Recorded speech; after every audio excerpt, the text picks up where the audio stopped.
Patrouillant dans le vaste parc national de Kafue en Zambie, ces rangers sont toujours en alerte face à la menace des braconniers lourdement armés, déterminés à s'emparer de biens tels que des défenses d'éléphants.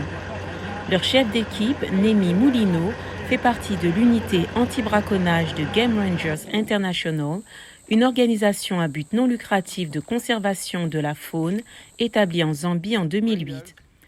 Mulimo a reçu le prix prestigieux du Tusk Wildlife Rangers Award, lancé par le prince Williams en 2013, qui accorde une reconnaissance internationale au dévouement et à la bravoure des rangers. This award, it means Je dirais que je suis heureux. Ce prix signifie d'abord et avant tout que le monde a reconnu mon travail que j'ai fait pendant très longtemps en tant que ranger et donc encourage le nombre croissant des rangers à faire le même travail pour continuer le travail de protection des ressources. Ce travail demande des sacrifices et est très exigeant. Il faut que quelqu'un ait la passion, l'amour de la nature et alors tout ira bien. Mulimo se bat également pour la sensibilisation des populations locales à comprendre l'importance de la faune.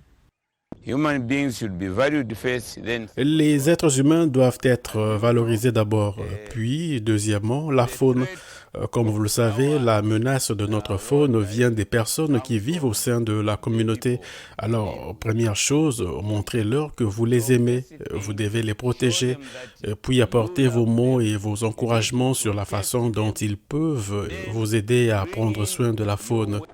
Son collègue Britius Mukombwe, responsable de la sensibilisation communautaire chez Game Rangers International, souligne l'importance de soutenir les communautés locales.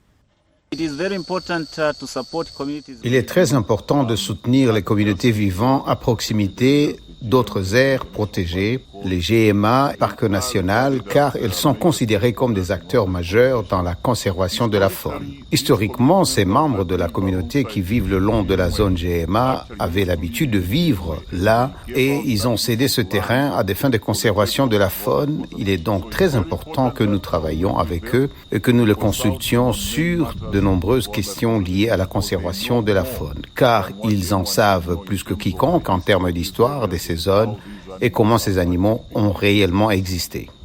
Les gardes forestiers tels que Mulimo passent souvent des semaines loin de leur famille lorsqu'ils sont en service. Le métier n'est pas sans danger.